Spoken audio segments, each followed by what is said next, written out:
আমরা এখানে আমাদের গ্রামের পাশাপাশি গ্রামের অনেকেই আছি।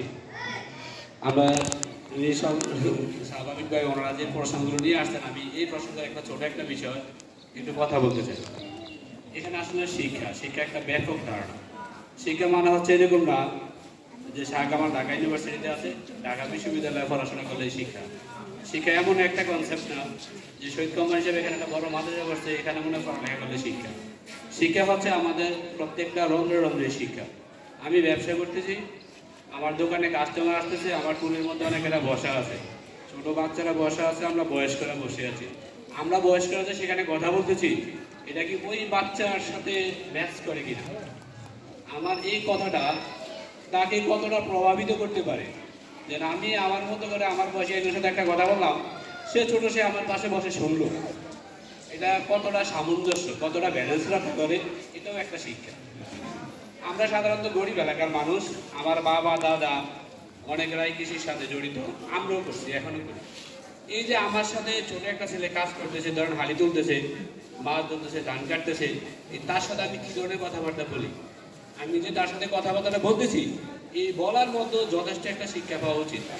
আমি যে তার সাথে বিহেভ করতেছি, আমি যে তাকে কমেন্ট করতেছি কাজটা কর বলি নাকি এটা অন্য ভাষায় কথা বলি, এটাও একটা শিক্ষার গুরুত্বপূর্ণ অংশ। কারণ প্রাচীনকালে এরকম একাডেমিক্যাল কোনো শিক্ষা ছিল না, হয়তো টিচারদের বাড়িতে যাইতো, যাদের পড়ার ইচ্ছা ছিল সেখানে যারা তারা পড়াশোনা করতো। তাহলে তারা এত ভদ্র ছিল কিভাবে? আমাদের বাবা চাচা যারা দাদা, তারা তো I pass B pass M pass ST পাসও ছিল না, ইভেন নিজের নাম লিখতেও কষ্ট হইতো। কিন্তু ওনাদের সামনে যখন একজন কথা বলতো, তাহলে বাকি সবাই এত স্বতঃস্ফূর্তভাবে এটা কিভাবে শুনতো। এক ভাই যদি কথা বলতো, বাকি বাইরের ক্ষতি হলেও তারা এটা মেনে নিত। এখন তো আমরা সেটা নিচ্ছি না। এখন তো আমরা যারা পড়াশোনা করছি তারাও আর একটু ছাড় দেওয়ার মানুষটা আমাদেরও কমে গেছে। তাহলে শিক্ষাটা কোন জায়গাতে? শিক্ষার প্রাথমিক স্টেজটা হচ্ছে আমাদের পারিবারিক শিক্ষা, পরিবার থেকে। ধরেন একটা বাচ্চার পড়াশোনার মেইনলি টাইম হচ্ছে দুইটা, একটা হচ্ছে সকালবেলা, একটা হচ্ছে সন্ধ্যার পরে। এখন আমাদের প্রত্যেকের ঘরে ঘরে কি আছে? দামি একটা স্মার্টফোন আছে, কারে ঘরের মধ্যে হয়তো জিবিও আছে, ইন্টারনেটের লাইন এখন অ্যাভেলেবল আছে। এটারও দুইটা ধাপ আছে, আমি কি ভালো কাজে ব্যবহার করতে চাচ্ছি নাকি খারাপ কাজে ব্যবহার করতে চাচ্ছি। ধরেন সন্ধ্যার পর যদি ব্যাপারটা এরকম হয়, যাদের ঘরে কমপক্ষে বাচ্চা বা পড়াশোনার মতো বয়সী ছেলেরা আছে, সন্ধ্যার পরে মা বাবা কেউই বাসায় টেলিফোন ফোন ব্যবহার করেন, কেউ নাটক দেখে না, কৌতুক দেখে না, অন্য কোনো কিছু দেখে না, রিলস দেখে না। কেন? মা বাবা নিজেরাই বই নিয়ে যদি পড়তে বসে, বাচ্চা কাকে অনুসরণ করবে? এই যে বাচ্চাটা আছে আমাদের ঘরে, সে কাকে অনুসরণ করবে? যদি আমি মা বাবা হিসেবে যদি আমি ফোন নেই, সে আমার সাথে ফোন নেই। আর আমি যদি নিজে পড়া পারি না, কি হয়েছে, একটু কোরআন শরীফ পড়ি, একটু বই পড়ি, তাহলে দেখবেন আপনার যে ছোট বাচ্চা 2 বছর 3 বছর 4 বছর, সে ওই দিকে আসবে, সে এদিকে আসবে। আমরা আমাদের যে যুব সমাজের কথা বলতেছি, তারা একটু বেপরোয়া। এর প্রধান কারণ আমরা নিজেরাই আমাদের পারিবারিক শিক্ষার যথেষ্ট গ্যাপ আছে, আমার নিজের আছে, অন্যদেরও থাকতে পারে। যদি আমরা আমাদের ফ্যামিলির মধ্যে, পরিবারের মধ্যে শিক্ষাটা একটু বাড়াতে পারি, যে যাই পড়তে পারি, কিছু তো পড়তে পারি, এই কিছু করাটা যদি আমরা নিজেরা করি, তাহলে আমাদের বাচ্চারা কাকে ফলো করবে? আমার প্রথম কাজ কি? আমার প্রথম কাজ এটা না যাবে যে ইব্রাহিম হুজুরের ছেলেকে মানুষ করবে, এটা আমার প্রথম কাজ। আমার প্রথম কাজ হচ্ছে আমার ঘরে যদি সন্তান আছে, আমি তাকে আগে সুশিক্ষা দিই। এটা হচ্ছে আমার ফার্স্ট কাজ। বলছে না যাকে তোমার নিজের ঘরে বাতি দেয়, ঘরে অন্যদের কথাগুলো আসে।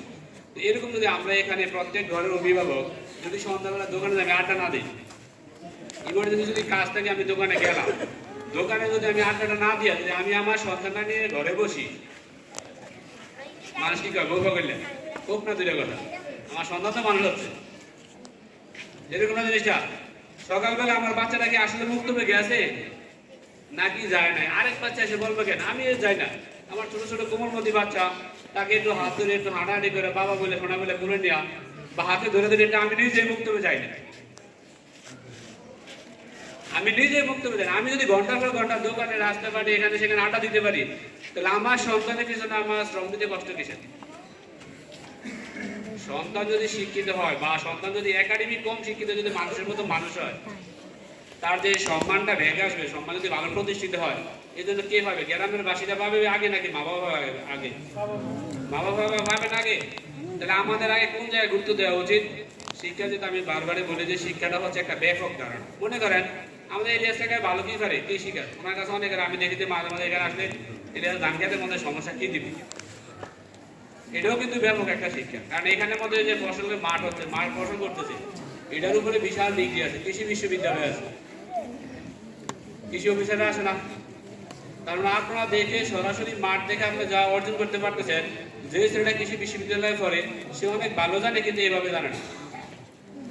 আপনাদের সবার কাছে রিকোয়েস্ট, আমরা আমাদের নিজের সন্তানদেরকে খুব বেশি যত্ন করব, আমরা নিজেরও আড্ডা দিব না, আর সন্তানদেরকে আমাদের কাছাকাছি রাখার চেষ্টা করব। আর একটা ছোট কথা বলি, সন্তানদের মাঝে আমাদের মাঝে যেন কোনো দূরত্ব না থাকে। আমার ছেলে আমার কাছে কথাটা বলতে ভয় বা আরেকজনের কাছে বলে, এই যে মাঝখানে একটা ফারাক, এটা যেন না। আমার মেয়ে তার মায়ের কাছে কোনো তার ব্যক্তিগত কথা না বললাম, কাকির কাছে যা বলবে, জেঠির কাছে বলবে। কারণ কি? তাহলে মা আর মেয়ের মধ্যে আরো সম্পর্কের ঘনিষ্ঠতা প্রয়োজন, বাবা ছেলের মধ্যেও প্রয়োজন। তাহলে হয়তো বা এই আর একটু এগিয়ে যেতে পারি সবাই। অনেক অনেক ধন্যবাদ।